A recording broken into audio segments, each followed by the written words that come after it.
Hello guys, thank you for tuning into this episode of my Pokemon HeartGold Let's Play series. In this episode we'll be going from where we left off in, I believe, Route 31 or 30, and going straight to going into Violet City and then Sprout Tower, where we will and then we'll be stopping midway Sprout Tower to make the episode short and not too long for your taste. Hope you enjoy the video.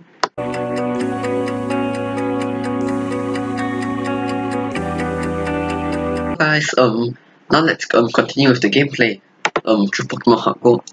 So we're actually stopping here where we left off in the last video. No further changes made. So we're just gonna progress towards Violet City through Route 30 and 31.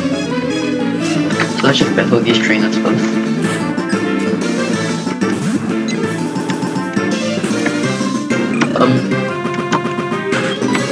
Just a side note, right?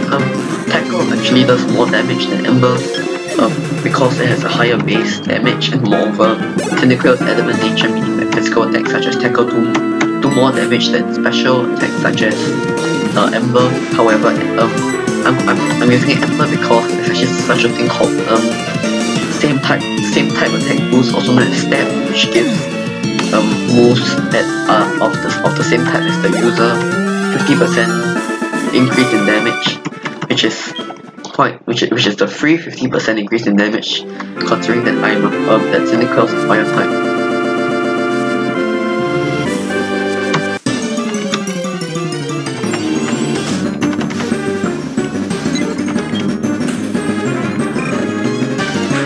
So we just kill some wild Pokemon here to get some free XP. Moreover, Leah here actually only lowers the defense stat, meaning that Ember will not do any additional damage to the opposing Pokemon because it's special defense stat, and because Ember's special move, it will do the same amount of damage as it usually does. Just some tips. Also in battle, try to make your attack super effective. But for example, Caterpie is a bug type. Instead of using Tackle here, I choose to use Ember because Ember is a fire type, Caterpie is a bug type, thus it's super effective, dealing twice the amount of damage, considering that there's the same type attack boost as well. The total damage will account to be about 3 times the original. So for example, Ember does 100 damage. No, it does 40 damage in this case. Same type attack boost will increase it to 60, and super effective will increase it to 120. The effects do stack. Critical hits, additional 1.5% damage, 2 times damage in HeartGold, 1.5 damage in more recent games, which are not available in emulators. My in-game mother is calling. No, usually you don't want to save money because the money can be used to buy really important stuff later on, and your in-game mother buys stuff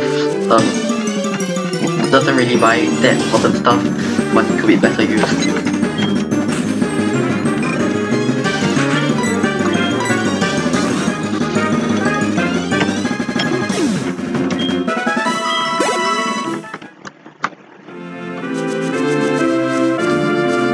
We just collect this item here.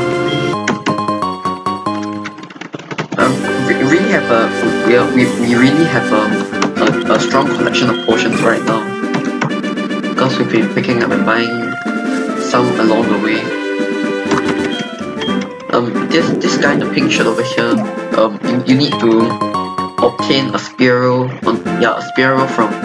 from the third gym city, and then pass it to him. You'll get TM something rest after you do so. But we're not going to do that because Spearow is a really useful Pokemon later on, because it can fly, and fly is an important HM for maximum efficiency.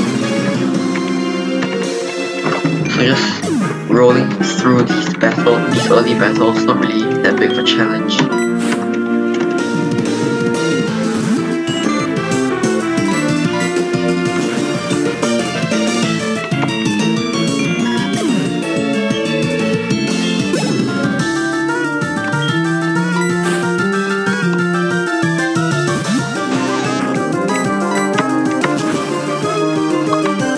another thing that you might want to note is that there's something called power points, seen in here as PP.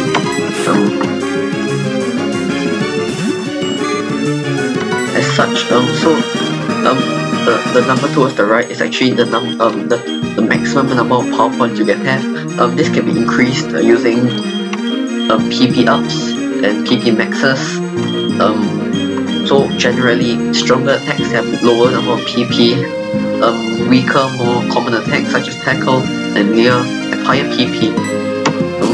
And once you run out of PP, you cannot use that move. To restore PP, you can either use elixirs, essers, or the cheapest way, more economic way, Pokemon centers, similar to HP. However, essers and elixirs are rather difficult to obtain because of their scarcity and rarity. And once again, always give your phone number to these trainers because they can give you free items or free battles, meaning free XP and free money.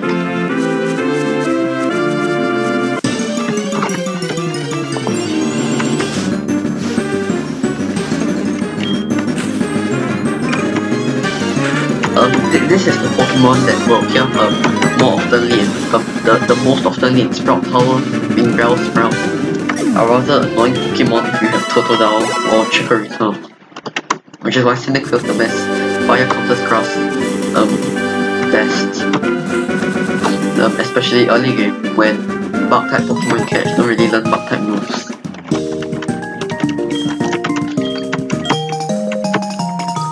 Just obtain the VS recorder. The VS recorder actually records Pokemon battles, especially for like the battle I think it's called the Battle Frontier towards the end of the game, a post-game activity, Battle Frontier. You can record battles and post them. You can share it with your friends or post it online. That's basically it. It can be used to also record battles with your friends, so that next time if you win, you can show them how easily you trash them or something like that. That's use. There's nothing really much to do here. This house at the bottom left hand corner of the city, over here you can actually trade a Bellsprout for Onix, but we're not going to do that here since the only offensive Pokemon we'll be using is and that's the gym, by the way. We're going to Sprout right now. As I was saying, the only Pokemon we're going to be using is Typhlosion after it evolves from Cyniquil and Quilava, because we have signed up for that challenge. Onix is actually very useful if you don't have Cyndaquil, because rock counters flying incredibly well.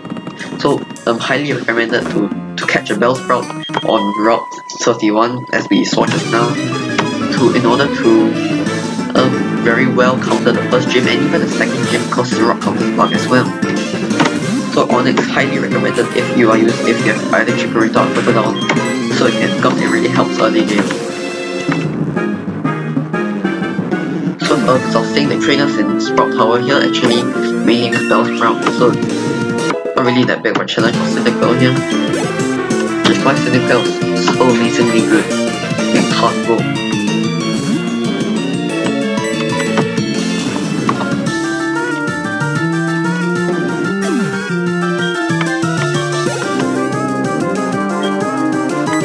Literally every Pokemon here is a Bellsprout, other than maybe the boss fight here, or the guy has a Hoot, I believe.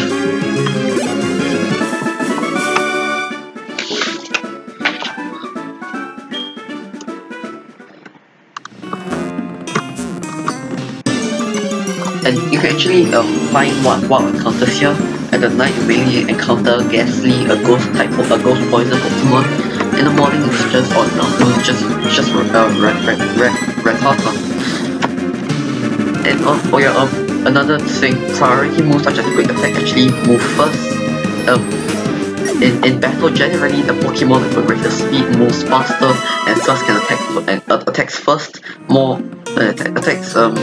first as compared to the opposing Pokemon. Thus you have a high chance of winning because when you attack first, you deal damage first and high chance of taking the opposing Pokemon out faster. speed is actually you can't really change Pokemon's generic speed. It's like it's assigned to it. It's assigned to a specific Pokemon. Usually faster Pokemon have a higher attack stat, special attack. As I was saying, some mods happen. So I was saying Pokemon with the lowest speed generally have higher HP and defensive stats to balance out the lower speed, because you get attacked first, therefore you need high HP. Pokemon that have a low speed and low HP defensive stats in general are generally trash. Only if they're competitive.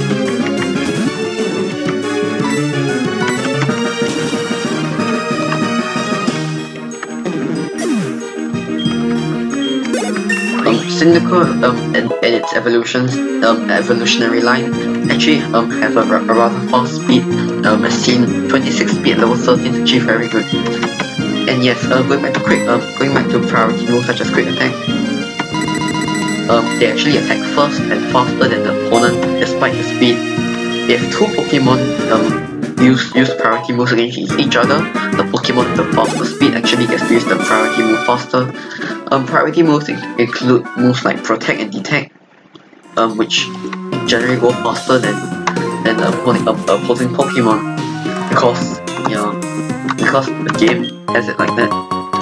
Moving on to we actually found accuracy, which is very useful for medium to late game, because when only using one Pokemon, you generally need to make the Pokemon as super buff as you can, make it a juggernaut, so they can sweep opposing teams of 5 to 6 Pokemon. Accuracy in this game actually improves accuracy by one stage, so Typhlosion learns moves such as Fire Blast, which are not very accurate, actually helps to improve the accuracy of these type of high damage but low accuracy moves. Blast Burst is another good example. Fun fact, in Pokemon Red and Blue, when you use X accuracy on like a Nidoking, all moves will hit, no doubt, as long as you are faster. Therefore, X accuracy is actually paired with XP. Nidoking, when it moves faster, it can actually one-shot any Pokemon as long as it has enough power points or PP for Hornrill, which is a one-hit KO moves, as you may know. One-hit KO moves are very powerful but only have 33% accuracy, but in Pokemon Red and Blue, it will have 100% accuracy because after you use X accuracy at 1 to X speed, therefore Nidoking was extremely overpowered there.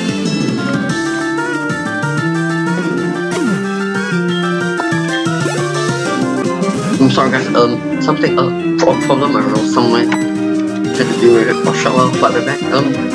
That was Nidoking and Hornrill. So Nidoking is especially overpowered in the first game because of Hornrill. And to complete something called Pokemon speedrun, in order to complete the game the fastest percent, using a Nidoking would be an easy and swift 1 hour 40 minute plus gameplay through Pokemon Red. And with that guys, that comes to the conclusion of this episode in the Pokemon HeartGold Let's Play series. Sorry for the abrupt ending.